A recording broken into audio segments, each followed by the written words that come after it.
That ring has been nothing but trouble, from removing Peko from finishing her princess strike with that giant golem fight, to now literally being inches away from destroying the most despicable character in the show, in my opinion. And to have it switched like that, not only was it brutal just for the bait and switch death, but the fact that we were also seconds away from Peko telling Carl the secret, that who my true identity is. We've been building that up over the past 2 episodes here. And to have it not only bullshit us like that, blue balls us like that, the fact that now Kaiser is so much stronger, now 2 of the 7 crowns. Like, how do you defeat that? And I don't think you can.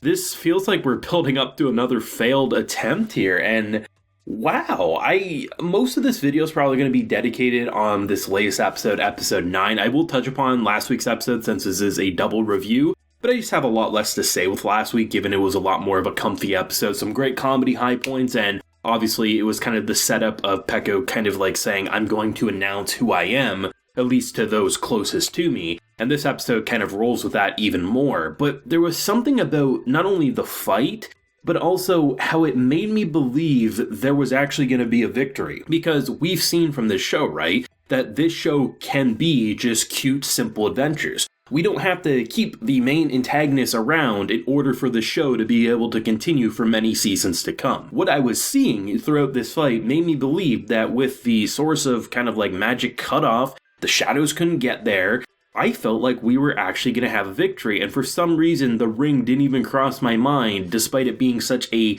plot important element to this season of Princess Connect. And to see the creativity of the fight, I honestly think this might be the most creative fight that Princess Connect has seen to date. And the reason being is that all the fights always look visually amazing. The Golem fight is probably the most visually stunning episode of the series to date, but the idea of basically being in a realm where things can be made on the fly. We have pretty much the moon versus Mars in this episode clashing together. And the idea of, like, there's so many cool moves, like probably one of my favorites is when you're trying to impale, so you're going left and right with these giant slabs, then you go up and down, and then you try to go right in the middle. It was so cool to see how things can spontaneously happen that quick within a moment's notice like that. The idea of trapping someone and then pouring in all this water to try to drown them. The arrow attack that just spiraled around like an entire planet, it felt like. There was so much happening in less than 5 minutes, and honestly, this fight alone would get a lot of people to check out the show, as per many of the fights on the show, of course. But there's something so cool that it's one of those fights that just speaks to me on a written level, because despite, you just looking at this being like, oh, it's pretty looking colors, a lot of effects, but the way it was detailed, it felt like 2 gods basically clashing together in a realm where anything can be made at a moment's notice. And those are some of the craziest fights in my opinion. And that's why, honestly, for most of it, I was like, oh, it's going to end in a stalemate. It's going to end in a draw.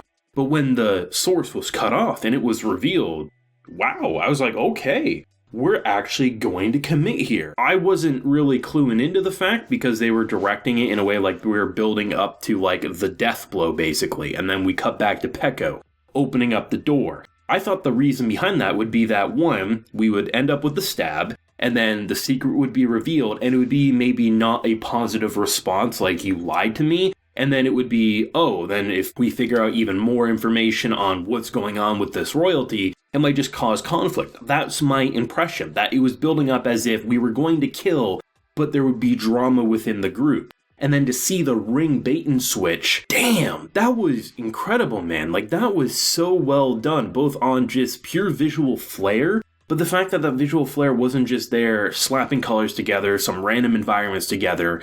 It felt like 2 gods clashing, and it was so well done, while providing such a heavy narrative with our girl just looking and in disbelief, reaching out, trying to help, as we see the bloody blow. Like, I don't think there's any surviving that. I think that is a death blow, and if so, that's going to be heavy. I mean, they definitely set it up in such a way that I personally didn't see it coming, and that's why it was so impactful, because in these types of moments, you assume even if we don't necessarily win, you will at the very least get away, right? This type of moment, if it was episode 12, of course, you would assume this is the death episode. Someone has to die, but with it being episode 9, It's pretty crazy, man. But it wasn't all heartache, it wasn't all action, it wasn't all intense. It was also pretty fluffy, especially with a lot of the middle portion and beginning portion of both this latest episode and a majority of last week's episode. I mean, I really do enjoy just seeing the characters bond, characters having fun. I think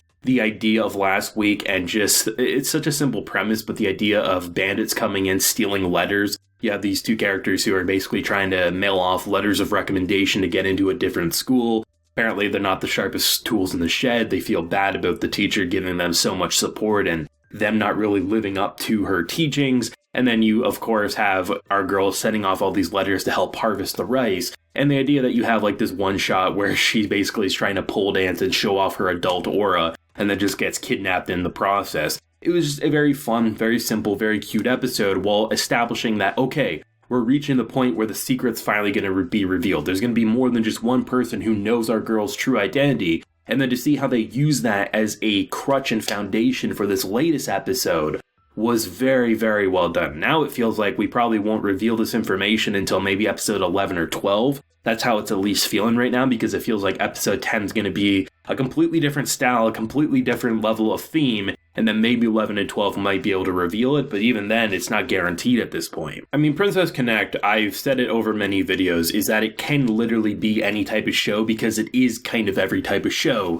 And sometimes within episodes, it's a balancing act. Sometimes it acts like a cooking slice of life show, other times an action adventure, other times a political mind trip. And episodes like these, with episode 9 that is, just to see how much polish and attention to detail went into the smallest of things, from the fight and the way it escalates, to the clever directing choices of switching back to the mundane household about revealing one of the biggest secrets in the show, to then seeing how it built up to it throughout this episode, the subtle hints and the teases of our girl revealing memories about the wrong person, about pickled plums, you know, the idea that I didn't think you'd like pickled plums, and just how it feels like there's so much meat and substance to the show, but on paper it almost always presents itself as a cute slice of life comfy show, and then when it does get into that serious stuff, the hints, the foreshadowing, the road to get there has always been there, and you look at it and you say, damn, I really should have saw that part coming, but they just had me convinced it wouldn't go in this direction. And damn, I don't know how Yuki's gonna respond to that, because, I mean, with everything going on with new memories and stuff, like, that's probably gonna hit him maybe the hardest next to,